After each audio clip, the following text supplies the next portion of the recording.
नमः शिवाय, जय माता दी। कैसे हो आप सभी? उम्मीद करती हूँ कि आप सभी ठीक ठाक होंगे, स्वस्थ होंगे। मैं भी ठीक हूँ। तो स्वागत करती हूँ आप सबका अपने YouTube channel Shivbhumi blogger Usha में। मैं हूँ उषा और आज जो है मैं ब्लॉग की शुरुआत कर रही हूँ शाम के 5:45 बजे। और अभी मैं ना ड्यूटी से घर जा रही थी। घर जा रही थी ड्यूटी से सीधा ही मैं चली गई थी सब्जी मंडी से मैं ये खीरे वगैरह लेके आई हूँ। खीरे मिर्च वगैरह लेके आई हूँ और धनिया वो ख़त्म हो चुका था तो वो लेके आई हूँ। और अब जा रही हूँ मैं घर।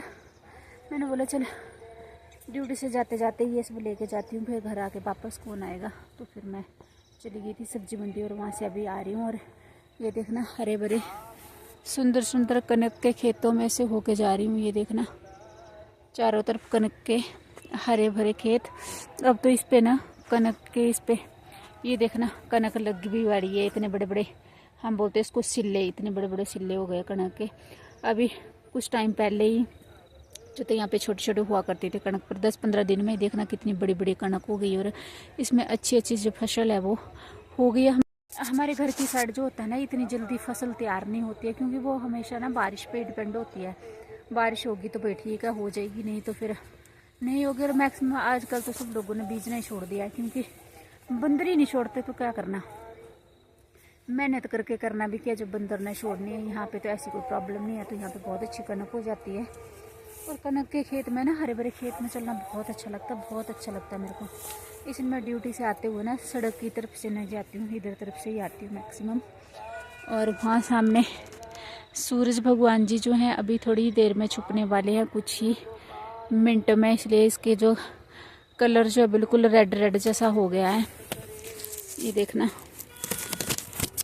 और बोलते हैं ना, ये देखना और बोलते हैं ना कि भाई इस टाइम छुपते हुए सूरज की और उगते हुए सूरज की किरणें जो होती है ना काफ़ी तीखी होती है, इसलिए इनको ना ऐसे देखना नहीं चाहिए खुली आंखों से। आंखों पे इसका ना बुरा असर पड़ता है, नज़र पे, तो ये ऐसे नहीं देखना चाहिए। इसकी किरणें जो तीखी होती है। और यहाँ जहाँ पे सूरज भगवान जी छुपने वाली, यहाँ ठीक इसके नीचे जो है गुरुद्वारा भी है, जहाँ से आप लोगों को गुरुबानी की आवाज़ आ रही होगी। और आज मौसम है बिल्कुल साफ था, आज मौसम हल्के हल्के से बादल हैं। ये देखना थोड़े थोड़े से ही बादल हैं, बट ये बारिश वाले बादल नहीं है, ये सफ़ेद सफ़ेद से बादल है, तो इससे जो है ना बारिश नहीं होती है। और यहाँ सामने देखो खजूर के पेड़, बट इसमें खजूर लगते नहीं है, बस इसको तो लोग झाड़ू झूड़ू बनाने के लिए यूज़ करते हैं। यहाँ से तो नहीं, बट जंगल साइड से लोग ले जाते हैं। यहाँ साथ साथ में ना नाला है, इसलिए यहाँ पे पेड़ पौधे ज़्यादा उगे हुए हैं। कुछ ही दिनों में मतलब 10-12 दिनों में ये कणक जो होगी लोगों की ना वो काटने लायक हो जाएगी, क्योंकि पक जाएगी। उधर साइड से तो ना एक खेत में पकड़ने वाली दिख नहीं रहा है अभी यहाँ से। और लोग यहाँ पे ना ये देखना आदमी खेतों में पानी लगा रहा है, ये अपने खेतों में शायद पानी लगा रहा है, इसलिए ये खुरपा जैसे लेके इधर उधर को घूम रहा है।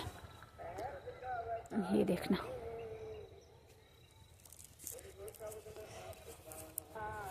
देखना यहाँ पे ना खेत के किनारे किनारे से जो है फूल उग रहे हैं, कितने अच्छे लग रहे हैं, कितने सुंदर फूल लग रहे हैं। आज भारद्वाज जी का बर्थडे भी है, तो देखते हैं। अब मिक्की का बर्थडे था, कब था? 28 फरवरी को था, तो उस टाइम घर पे थे हम। घर पे अम्मा जी की 28 फरवरी को चुप रखी थी, तो मिक्की का बर्थडे भी नहीं बनाया था हमने, मिताली का भी नहीं शायद। तो अब देखते हैं भारद्वाज जी का बर्थडे मनाते हैं कि नहीं बनाते। अब घर जाके पता लगेगा बच्चे क्या डिस्कस करते हैं। बाकी अब फटाफट चलते हैं घर और मिलते हैं फिर घर पे जाके, है ना। तो फ्रेंड्स ये ना मैं लेके आई हूँ आज विशाल से ना अपने लिए डेली यूज़ के लिए कपड़े लेके आई हूँ। इसमें से हाँ जी डेली यूज़ के लिए कपड़े लाई हूँ। इसमें से ये है मेरा प्लाजो, और ये भारद्वाज जी के लिए टी शर्ट लेके काफ़ी दिन से जो तो इन्होंने टी शर्ट लेने के लिए बोल रहे थे, तो ये फाइनली इनके लिए 2 टी शर्टें ले आई है, बट एक टी शर्ट अभी पता नहीं कहाँ रखी है, दिख नहीं रही है, क्योंकि ये हम कल लेके आए थे। और ये ले के आई हूँ परी के लिए टी शर्ट, परी के लिए 2 टी शर्टें लेके आई हूँ। उसने एक पहन रखी है और एक यहाँ पड़ी है, एक है लाइट से ग्रीन से कलर की। जो परी ने पहनी हुई है वो वाली टी शर्ट लेके आए हैं। अपने लिए लेके आई हूँ मैं ये एक टी-शर्ट और ये एक और, ये ना कितने में 300 में शायद 300 में ये जो थी ना एक के साथ एक फ्री थी। तो ये बहुत सॉफ्ट सा कपड़ा है, बहुत मतलब बिल्कुल सॉफ्ट सा कपड़ा है। तो मैं ये लेके आई क्योंकि घर में पहनने के लिए ना हल्के हल्के कपड़े ही अच्छे लगते हैं, भारी से कपड़े नहीं पहने जाते हैं, मेरे को चुभते हैं बहुत ज़्यादा। तो इसलिए मैं ऐसे ऐसे कपड़े, सॉफ्ट से कपड़े ही पहनती हूँ घर के अंदर। और ये लेके आई हूँ एक और टी-शर्ट, ये अपने लिए 3 टी-शर्ट लेके आई हूँ, एक प्लाजो लेके आई हूँ और साथ में मिताली के लिए 2 टी-शर्ट लेके आई हूँ और भारद्वाज जी के लिए 2 टी-शर्ट लेके आई हूँ। बस इतना सा सामान लेके आए। और ये जो पौधा है ना, इस पे जो छोटे छोटे से दाने दाने लगे हो ना, ये अपने अपने बचपन में किस किस ने खाए हैं बताना। और हम लोगों ने तो अपने बचपन में बहुत खाए हैं, कहीं कहीं से मिलते थे बट हल्का सा मीठा मीठा सा टेस्ट होता था इसको, और हम बचपन में इसको खाते थे, अच्छे लगते थे उस टाइम खाने में ना। आजकल तो बहुत होते हैं पर आजकल के बच्चे कहाँ ऐसी चीज़ें खाते हैं।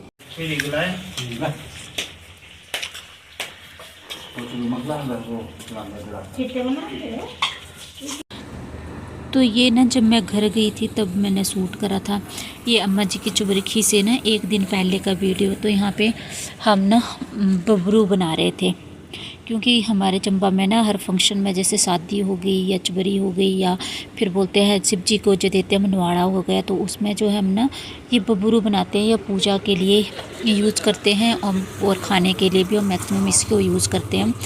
तो ये बना रहे थे हम सब लोग मिलके, हम तीनों देवरानी जेठानियाँ थी, बड़े जेठ जी थे और उनका बेटा था। तो ये सब हम मिलके जो थे वो बबरू बना रहे थे। ये हमने कोई ना 8-10 किलो आटे के बबरू बनाए थे। ये हमने सबसे पहले गूँथ के रख दिया था। इसमें डालते हैं हम, क्या बोलते हैं उसको, बेकिंग सोडा नहीं डालते हैं, उसको बोलते हैं, क्या बोलते हैं, खमीर डाल के गूँथ के रख देते हैं 2-3 घंटे के लिए। फिर अच्छे से ये जो होता है सॉफ्ट सा हो जाता है। तो उसके बाद फिर ना इसको ना चकड़े बेलने पे बेल के फिर उसको तेल में अच्छे से फ्राई कर लेते हैं। तो फिर ये बहुत सॉफ्ट से जो बबरू बन के तैयार हो जाते हैं।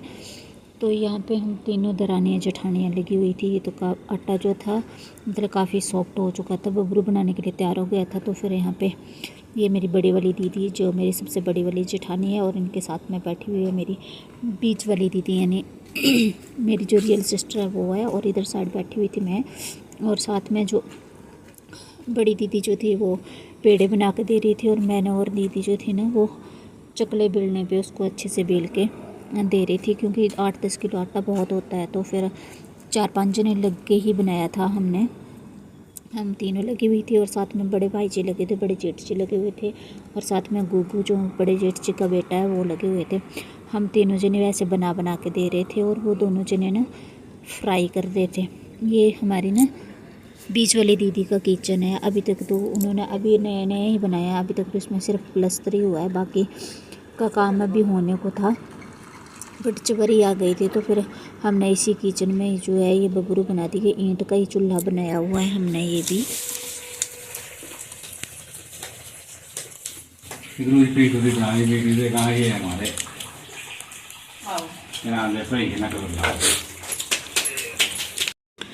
तो फ्रेंड ये है ना हमारे घर के आसपास का व्यू, ये हमारा पलेई गांव, और पलेई गांव के आसपास का जो व्यू है, ये सामने चमेरा डैम है, और ऊंची ऊंची पहाड़ियाँ जो कि एक के बाद एक के पीछे एक कितनी सुंदर लगती हैं, बहुत सुंदर पहाड़ियाँ दिखती हैं। और ये सामने है डलहौजी, ये इस वाली तीसरी पहाड़ी पे जो है जो डलहौजी है, और वो सामने सबसे पीछे वाली जो पहाड़ी दिख रही है ये है काला टोप।